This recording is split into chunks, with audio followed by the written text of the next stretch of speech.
This is the heating element leaking at the connector there.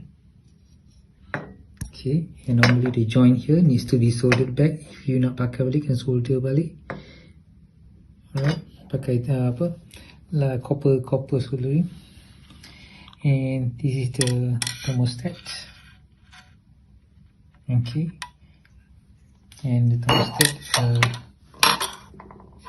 to open the heating element, you use this tool, size 54 or 55, to open it up.